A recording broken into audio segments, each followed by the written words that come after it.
প্রিয় দর্শক, কেমন আছেন? আশা করছি ভালো আছেন। আমাদের উপদেষ্টা জাহিদুর রহমান, মাননীয় প্রধানমন্ত্রীর উপদেষ্টা জাহিদুর রহমানকে দিল্লি বিমানবন্দরে হেনস্থা করা হয়েছে, এটা আমরা সবাই জানি। তিনি অভিমান করে দিল্লি থেকে শ্রীলঙ্কা হয়ে বাংলাদেশে ফেরত এসেছেন। তিনি ইনস্ট্যান্ট জবাব দিয়েছেন, এটা আমরা সবাই জানি। আজকে বিষয়টা একদম খোলাসা করে দেব। আজকে বিষয়টা একদম খোলাসা করা এই অর্থে আমি ব্যাখ্যা করছি। দিল্লি একটা বক্তব্য দিয়েছে, তারা ব্যাখ্যা দিয়েছে যে তার লাল পাসপোর্ট ছিল না, তিনি সার্ক পাসপোর্ট, সবুজ পাসপোর্ট ব্যবহার করেছেন, বাংলাদেশের পাসপোর্ট ব্যবহার করেছেন, সেখানে নাকি সার্কের ভিসা ছিল। আচ্ছা, যে কারণে পরবর্তীতে অনুমতি দেওয়া হয়েছে, তিনি সেটা জাননি, তিনি অভিমান করে চলে এসেছেন। এখন বাংলাদেশ কর্তৃপক্ষ বলছে যে তাদের ভারতের এই মন্তব্যে বাংলাদেশ সন্তুষ্ট নয়। এটাও ঠিক আছে। সকালবেলায় যখন পত্রিকা পড়ছিলাম তখন আবার দেখলাম যে বাংলাদেশ বলছে যে আমরা ভারতকে জানিয়েছি যে আমাদের একজন উপদেষ্টা আপনাদের ওখানে আসবে, আপনাদের ওখানে অংশগ্রহণ করবে ওই অনুষ্ঠানে। সো আপনারা কেন আটকালেন? এটা বাংলাদেশের বক্তব্য। এখন এই উপদেষ্টার কথা বাংলাদেশ আগেই ভারতকে জানিয়েছে। ঠিক আছে, এখন আপনাকে বলি, বাংলাদেশের উপদেষ্টা, প্রধানমন্ত্রীর উপদেষ্টা, চারটিখানি ব্যাপার না, প্রতিমন্ত্রী মর্যাদায় তিনি ভারতে যাবেন। ঠিক আছে, তো বাংলাদেশ জানিয়েছে ভারত কর্তৃপক্ষকে, ভারত দিল্লি এয়ারপোর্টে তাকে ঢুকতে দেয়নি, প্রশ্নবাণে জর্জরিত করেছে। ঠিক আছে, তিনি অভিমান করে চলে এসেছেন। এখন প্রশ্ন হচ্ছে, বাংলাদেশ জানিয়েছে যে প্রধানমন্ত্রীর উপদেষ্টা জাহিদুর রহমান ভারতে যাচ্ছে, দিল্লি যাচ্ছে। এখন জাহিদুর রহমান যখন বাংলাদেশ থেকে ভারতে গেলেন তখন তাঁর লাল পাসপোর্ট নাই, উপদেষ্টার তো লাল পাসপোর্ট থাকবে। পাসপোর্ট অফিসার, ইমিগ্রেন্ট অফিসার কি করে? পাসপোর্ট দেখে, পাসপোর্টে কি আছে, মেয়াদ আছে কিনা, নাকি নেই, নাকি কোন ধরনের পাসপোর্ট সেটা দেখে, কূটনৈতিক পাসপোর্ট কিনা। কিন্তু জাহিদুর রহমানকে জানিয়েছে বাংলাদেশ সরকার দিল্লিকে, আবারও বলি, উপদেষ্টা হিসেবে নাম গেছে জাহিদুর রহমানের। তো উপদেষ্টা হিসেবে নাম গেলে ওই এয়ারপোর্টে তো উপদেষ্টা হিসেবে দেখতে চাইবে, উপদেষ্টার লাল পাসপোর্ট দেখতে চাইবে। জাহিদুর রহমান সাহেব দেখিয়েছেন যে উপদেষ্টার সবুজ পাসপোর্ট, বাংলাদেশের সাধারণ নাগরিকের মতো পাসপোর্ট। তো সেটা তো ভারত ঢুকতে দেবে না, ইমিগ্রেশন অফিসার তো তাকে আটকাবে, স্বাভাবিক ব্যাপার। এই ব্যাপারটা নিয়ে এত ঘোলা করার তো কোনো প্রয়োজন নেই। তিনি আবার অভিমান করলেন, অপরাধ করেছেন জাহিদ সাহেব। তিনি লাল পাসপোর্ট নিয়ে যাননি, এটা তো পরিষ্কার। তিনি নিজেও বলেছেন তার সার্ক ভিসা ছিল। সার্ক এখন কোথায় আছে, কি আছে, কোথাও ঢুকতে দেবে পৃথিবীর কোন দেশ? জাহিদুর রহমানকে যদি উপদেষ্টা হিসেবে পাঠানো হয় সেখানে ভারতে বা পৃথিবীর যে কোনো দেশে, তিনি যদি এই সবুজ পাসপোর্ট নিয়ে যান, তাকে ঢুকতে দেবে না। নট অনলি ভারত, কেউ ঢুকতে দেবে না। কাজেই পানি ঘোলা করার জন্য এই জাহিদুর রহমান সাহেব ইনস্ট্যান্ট প্রতিবাদ জানিয়েছেন। তিনি শ্রীলঙ্কা হয়ে বাংলাদেশে চলে এসেছেন। এত বাহাদুরি দেখানোর প্রয়োজনটা কি? গায়ে পড়ে একজনের সাথে ঝগড়া করা। আমি একটা জায়গায় যাওয়ার কথা, আমি একজনের সাথে দেখা করার কথা, ওই লোককেও জানিয়েছি যে আমি আপনার কাছে আসছি, কিন্তু পাঠালাম আমার ছোট ভাইকে। এটা কি হবে? হবে না। আমার সাথে তার কথার গুরুত্ব আছে একটা। আমার ছোট ভাই সেটা বুঝবে না, করবেও না, চিনবেও না। আপনি কি পরিচয় জানতে চাইবে ওই লোক? জাহিদুর রহমান সাহেব যাওয়ার কথা ছিল উপদেষ্টা হিসেবে লাল পাসপোর্ট নিয়ে।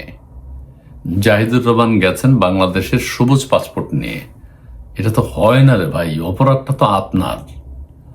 আর সবুজ পাসপোর্ট নিয়ে যেভাবে গেছে, দেখেন কোথায় সমস্যা হয়েছে। সবুজ পাসপোর্ট নিয়ে যখন গেছে তখন ওখানে দেখা গেল যে জাহিদুর রহমান তো ভারতে ব্যান্ড, ভারতে ঢুকতে পারবে না, সে ভারত নিষিদ্ধ করে রেখেছে আগেই।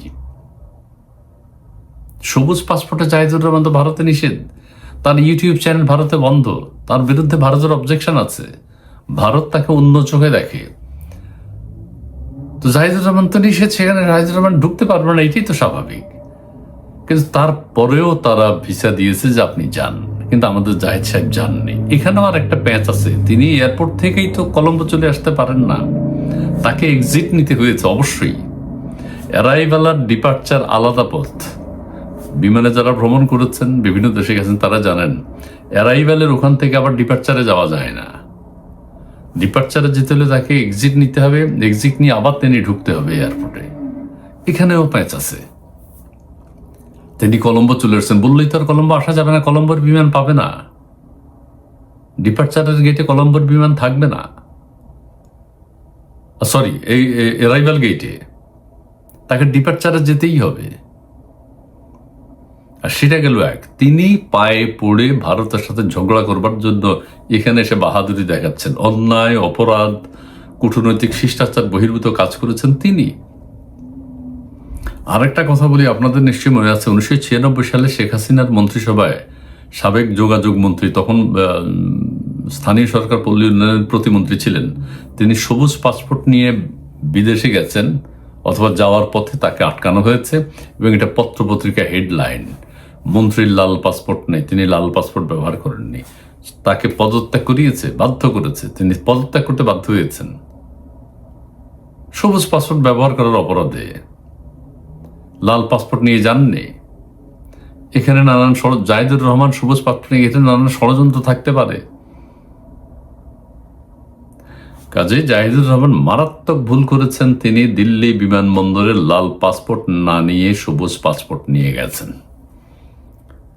এটা তার ভুল হয়েছে এবং মারাত্মক ভুল, ক্ষমার অযোগ্য অপরাধ করেছে।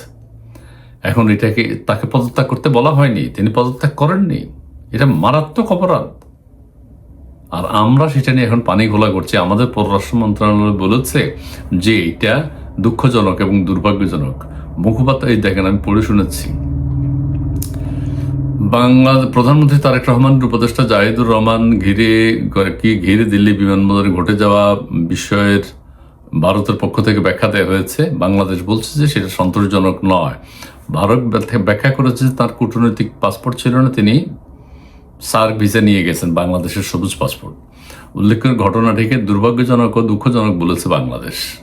ঠিক আছে, তো ভারতও ব্যাখ্যা দিয়েছে। বাংলাদেশ সরকার যা বলছে চ্যানেলের মাধ্যমে, মুখপাত্র বলেন কূটনৈতিক চ্যানেলের মাধ্যমে ভারতীয় কর্তৃপক্ষকে আগেই জানানো হয়েছে যে জাহিদুর রহমান ভারত উপসাগরীয় উপকূলীয় দেশগুলোর জোটে বৈঠকে বাংলাদেশের প্রতিনিধি দলের নেতৃত্ব দিবেন।